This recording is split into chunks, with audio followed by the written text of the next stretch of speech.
안녕하세요. 박순배 변호사입니다. 40대 의뢰인이 저에게 찾아오셨어요. 미성년 자녀가 학교 폭력의 가해자가 되었던 거예요. 저희 자녀는 ADHD를 가지고 있어요. 상대방은 2명인데 상대방과 나쁜 감정이 있었던 거예요. 이번에 길을 가다가 마주쳤다고 해요. 순간 욱하는 마음에 2명을 때려서 글쎄 폭행 가해자가 되었어요. 피해자와 민형사 합의를 하고 처벌을 강경받고 싶어요. 변호사님 도움이 필요해요 라고 말씀하셨어요. 저는 가해자의 변호인으로 선임이 되어 2명 중 1명과 빠르게 합의를 진행시켜 드렸습니다. 그 과정에서 제가 깨달은 게 있어서 여러분께 좋은 정보를 드리겠습니다. 자녀가 폭행의 가해자로서 합의서를 받을 때에는 무조건 3가지를 기억하시기 바랍니다.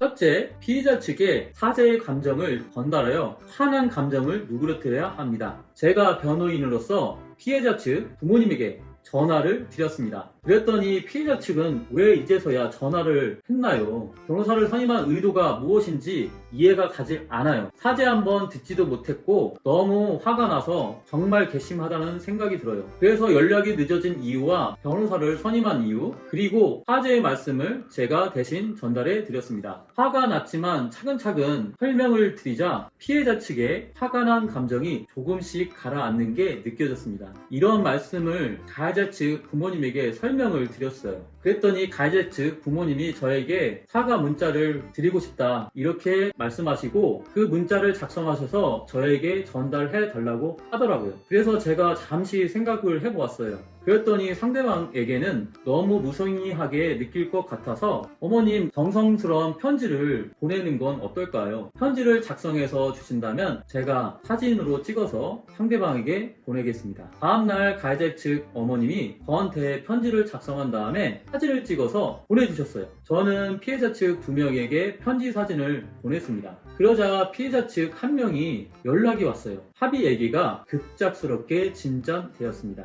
저희 사무실에서 만나서 합의서를 작성하게 되었습니다. 이렇게 피해자 측의 감정을 누그러뜨리자 쉽게 합의가 이루어졌습니다. 둘째, 피해자 측과 합의할 때는 합의 금액에 대한 협상을 해야 합니다. 피해자 측은 대부분 상대방이 깎을 것을 예상하여 많은 금액을 요구하기도 합니다. 그리고 여러 가지 안 좋은 가능성을 생각하고 치료비, 위자료 등도 최대치 이상으로 올려서 금액을 책정하는 것이 대부분이더라고요. 이럴 때에는 피해자 측에도 과실이 있다, 그리고 폭행을 상대방이 유발하였다. 또한 피해 금액이 가해자가 한 행위와 피해자의 상해 정도에 비추어 보았을 때 너무 과도하다, 금액을 낮추는 협상을 이렇게 해야 합니다. 그런데 당사자가 이렇게 할 때에는 변명으로 익힐 수가 있을 것 같더라고요. 또한 감정이 상할 수 있기에 중간에서 다리 역할을 하는 사람이 필요하다고 생각됩니다. 가해자와 피해자를 잘 아는 사람이 있다면 좋은 역할을 해주겠지만 그렇지 않을 때에는 변호인을 선임해서 처리할 수도 있겠습니다. 셋째, 합의서 작성 시에는 반드시 법률 전문가의 도움을 얻으세요. 합의서 작성으로 더 이상 법적인 문제에 휘말리지 않게 사건을 종결하는 반영 문구를 작성해야 하기 때문이죠. 또한 피해자의 처벌 불원 의사를 명확하게 기재해야 합니다. 그리고 저는 가해자 학생이 최대한 선처를 받을 수 있도록 합의서 외에도 탄원서를 받았습니다. 마지막으로 합의서의 진정 성립, 즉 합의서를 상대방이 작성하였다는 것을 드러내기 위해서 피해자와 법정 대리인 사이에 관계를 알 수 있는 가족관계 증명서와 인감증명서도 받았습니다. 이렇게 해서 가해자 자녀와 피해자 1명이 잘 합의를 마칠 수 있었습니다. 가해자 측 어머니께서 저에게 늦은 시간까지 수고하셨다는 감사 문자를 보내셨습니다. 지금까지 핵심 사항을 정리해 드리자면, 첫째, 화가 난 상대방의 감정을 가라앉힐 수 있도록 노력해야 합니다. 사죄나 유감의 표시 등을 통해 피해자 측을 협상 테이블로 오게 하는 게 중요하죠. 둘째, 가해자 측은 피해자 측과 합의 금액에 관하여 줄다리기를 해야 하며 합리적으로 금액을 낮출 수 있도록 해야 합니다. 셋째, 합의서 작성은 반드시 전문가의 도움을 받으시는 것이 좋습니다. 그리고 이왕이면 처벌 변호사 또는 합의서를 받은 것 이외에도 탄원서도 받으시면 대단히 좋겠습니다. 합의서의 부속 서류에는 인감증명서와 가족관계증명서 등이 있습니다. 가해자 측 어머니와 합의를 하면서 제가 느낀 점은 부모님이 대단히 긍정적이라는 것입니다. 이 상황에서 대단히 짜증을 내시고 자녀를 원망하며 피해자 측에게는 너무 욕심을 부린다 등의 이야기를 할 만한데요. 그런 것이 없었고요. 부모님이 삶을 바라보는 관점이 대단히 긍정적이라는 점에서 매우 놀라웠습니다. 마지막에 웃으시면서 다른 한 명에 대한 합의도 잘 부탁하신다고 하셨습니다. 저도 많은 사건을 처리하면서 어떻게든 의뢰인분께 희망과 긍정의 메시지를 전달하고 잘 해결될 수 있다는 믿음을 줘야겠다는 생각을 하게 되었습니다. 그러면 꼭 좋은 결과가 오더라고요. 지금까지 30분 내외의 상담으로 친절하게 정확한 솔루션을 제공하는 당신의 든든한 법률 파트너 박순배 변호사였습니다. 감사합니다.